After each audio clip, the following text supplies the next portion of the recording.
ಎಲ್ಲ ವೀಕ್ಷಕರಿಗೂ ನಾಗು ಅಡುಗೆ ಮನೆಗೆ ಸ್ವಾಗತ.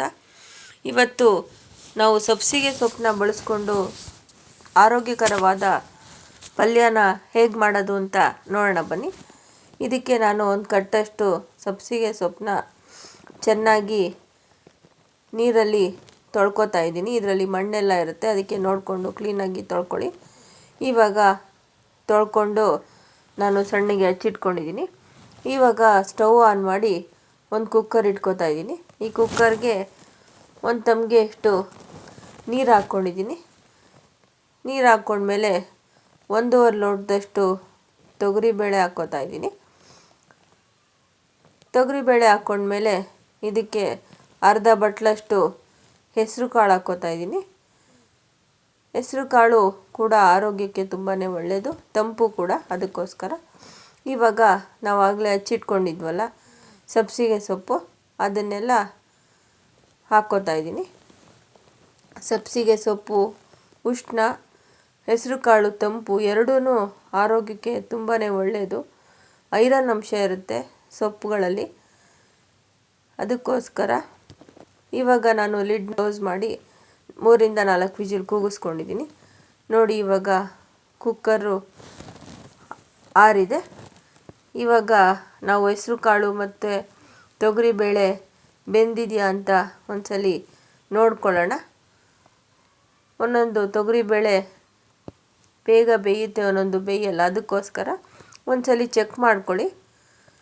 ಅದು ಬೆಂದಿತ್ತು ಅಂತಂದರೆ ಸಾಕು, ಇಲ್ಲ ಅಂದರೆ ಬೇಕಾದ್ರೆ ನೀವು ಇನ್ನೂ 2 ವಿಜಿಲ್ಲು ಕೂಗಿಸ್ಕೊಳ್ಳಿ. ಇವಾಗ ನಾನು ಒಂದು ಬಾಣಲಿ ಇಟ್ಕೊಂಡು ಸ್ಟವ್ ಆನ್ ಮಾಡಿಕೊಂಡು 2-3 ಟೇಬಲ್ ಸ್ಪೂನು ಎಣ್ಣೆ ಹಾಕ್ಕೋತಾ ಇದ್ದೀನಿ. ಎಣ್ಣೆ ಕಾದ ನಂತರ ಒಂದು 1/4 ಟೀ ಸ್ಪೂನಷ್ಟು ಸಾಸಿವೆ ಹಾಕ್ಕೋತಾ ಇದ್ದೀನಿ. ಸಾಸಿವೆ ಸಿಡಿದ ಮೇಲೆ ಇದಕ್ಕೆ ಸಣ್ಣಗೆ ಕಟ್ ಮಾಡಿಟ್ಕೊಂಡಿರುವಂತಹ 3 ಮೆಣಸಿನ್ಕಾಯಿ ಹಾಕ್ಕೋತಾ ಇದ್ದೀನಿ. ಈ ಮೆಣಸಿನ್ಕಾಯಿ ಒಂದು ಸ್ವಲ್ಪ ಫ್ರೈ ಆದಮೇಲೆ ಸಣ್ಣಗೆ ಹಚ್ಚಿಟ್ಕೊಂಡಿರುವಂತಹ ಈರುಳ್ಳಿ ಕೂಡ ಹಾಕ್ಕೋತಾ ಇದ್ದೀನಿ. ಈರುಳ್ಳಿ ಸ್ವಲ್ಪ ಹೊಂಬಣ್ಣ ಬರೋ ತನಕ ಇದನ್ನು ಫ್ರೈ ಮಾಡ್ಕೊಳ್ಳೋಣ. ನೀವಿದೇ ಫಸ್ಟು ನನ್ನ ಚಾನಲ್ನ ನೋಡ್ತಾ ಇದ್ದರೆ ನನ್ನ ಚಾನಲ್ಗೆ ಸಬ್ಸ್ಕ್ರೈಬ್ ಆಗಿ. ನಾನು ಮಾಡೋ ರೆಸಿಪಿ ನೋಟಿಫಿಕೇಷನ್ನು ನಿಮಗೆ ಫಸ್ಟ್ ಬರುತ್ತೆ. ನೋಡಿ, ಇವಾಗ ಈರುಳ್ಳಿ ಫ್ರೈ ಆಗಿದೆ. ಇವಾಗ ಇದಕ್ಕೆ ನಾವಾಗಲೇ ಬೇಯಿಸಿಟ್ಕೊಂಡಿದ್ವಲ್ಲ ಸೊಪ್ಪು ಕಾಳು, ಅದನ್ನೆಲ್ಲ ನೀರನ್ನ ಬಸ್ಕೊಂಡು ನಾನು ಇದಕ್ಕೆ ಹಾಕ್ಕೋತಾ ಇದ್ದೀನಿ.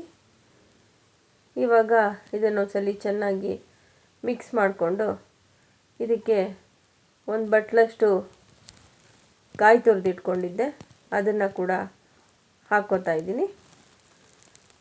ಇದನ್ನು ನೀವು ಚಪಾತಿ ಜೊತೆಗೆ, ಅನ್ನ ರಸಮ್ ಜೊತೆಗೆ ತಿನ್ಬೋದು, ತುಂಬಾ ಚೆನ್ನಾಗಿರುತ್ತೆ. ಇವಾಗ ರುಚಿಗೆ ತಕ್ಕಷ್ಟು ಉಪ್ಪಾದಮೇಲೆ ನಾನು ಒಂದು ಸ್ಪೂನಷ್ಟು ಬೆಲ್ಲದ ಪುಡಿ ಹಾಕ್ಕೋತಾ ಇದ್ದೀನಿ. ನೀವು ಉಂಡೆ ಬೆಲ್ಲ ಅಥವಾ ಸಕ್ಕರೆ ಕೂಡ ಬಳಸ್ಕೋಬೋದು. ಸಕ್ಕರೆಗಿಂತ ಬೆಲ್ಲನೇ ಒಳ್ಳೆಯದು, ಅದಕ್ಕೋಸ್ಕರ ನಾನು ಬೆಲ್ಲ ಹಾಕ್ಕೋತಾ ಇದ್ದೀನಿ. ಇವಾಗ ಇದನ್ನೆಲ್ಲ ಒಂದ್ಸಲಿ ಚೆನ್ನಾಗಿ ಮಿಕ್ಸ್ ಮಾಡಿಕೊಂಡ್ರೆ ಆರೋಗ್ಯಕರವಾದ ಸಬ್ಸಿಗೆ ಸೊಪ್ಪಿನ ಪಲ್ಯ ತಯಾರಾಗಿದೆ. ಧನ್ಯವಾದಗಳು.